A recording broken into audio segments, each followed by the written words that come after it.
What's up, Lorehound? It's Koopa here. Inside PAX West, once again, we are checking out Fractured Space from Edge Case Games. I'm here with Sam Bennett, the community director. So we're about to go in and play. I haven't played yet. I see spaceships. Yes. I see space. You do. I see things exploding. Good job. And I'm pretty much sold, and I think it's already available in early access, right? Thanks for the interview. It's been nice talking to you. Yeah, that's absolutely right. So the game's been in open development for the last 18 months, and we've been live on Steam in early access, so players have been able to get in and get stuck into the game. And we've really used that feedback in order to drive the development of the game. We're coming out of early access, which is why we're here at PAX. And our early access period finishes in 3 weeks' time. So how terrified are you guys? It's about there. If I wasn't at PAX, it would be higher. The amount of work I've got to do before we're ready is significant. So obviously we cover MOBAs and MMOs a lot, and there's just definitely some MOBA flavor here. One of your game modes called Conquest actually has that kind of 3-lane system, but one of the middle lanes throws you for a ringer. It's not your standard, you know, follow it up and kill some fodder. Absolutely. Well, you can tell MOBA veterans when they start playing the game for the first time because you get the 2-1-2 split immediately.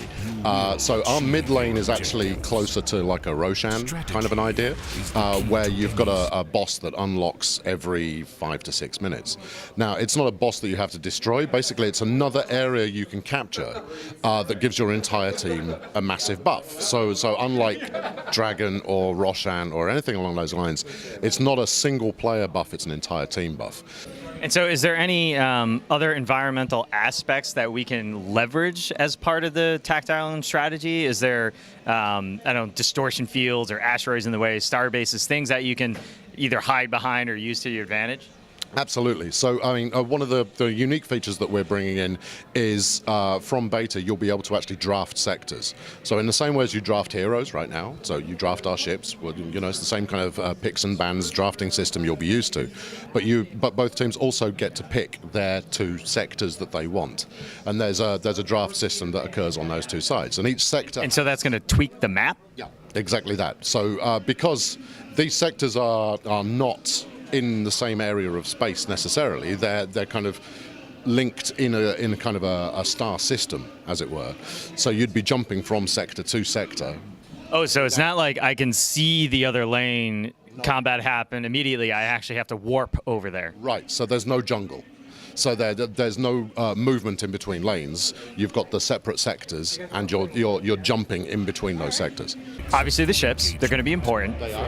It's a free-to-play game, so we're actually going to be grinding for the new ships and stuff like that, or do we have access to them immediately? So okay. So we took kind of the inspiration is twofold, right? So we used MOBAs for quite a lot of the gameplay approach to things, and we've looked at Smite and League and Heroes and Dota for a kind of progression system, but we've also then taken a lead from like a MechWarrior Online and from World of Warships and the kind of the tiered system they use. Now, we didn't want to go that way. We prefer it when every hero is balanced, or balanced, right, in theory.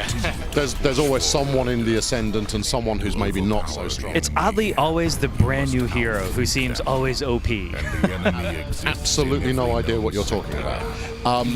Yes, we like to give new heroes just a slight tweak into the positive because you have to offset the fact that people aren't used to them.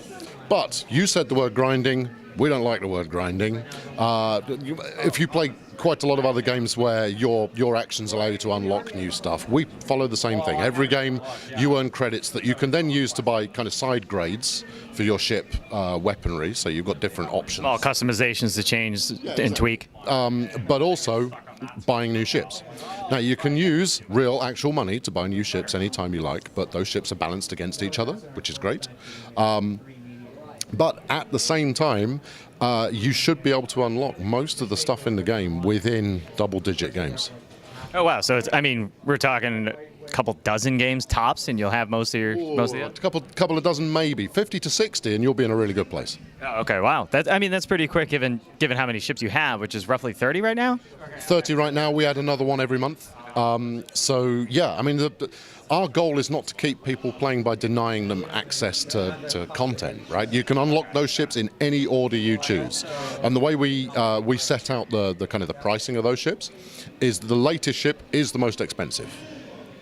Every time we introduce a new ship, it bumps the previous one down into the next tier, and then one from that tier drops down into the next one, and down and down and down until they become kind of classic legacy ships. So Fractured Space going into open beta on September 22nd. Yes. Any kind of launch thing going on for to celebrate?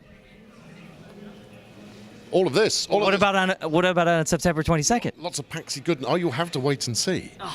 Kill me. Yeah, I mean, we've got some really good new features that are going into the beta release, PvE being just one of them. So, I mean, you'll be able to, nobody wants to go in against people who are just going to beat them around the face and neck and thrash them in every game.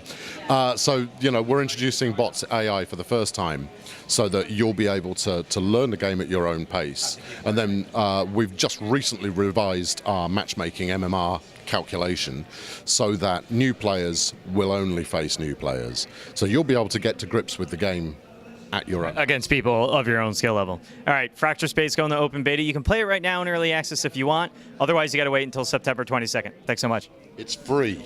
It's free. That's huge. Free.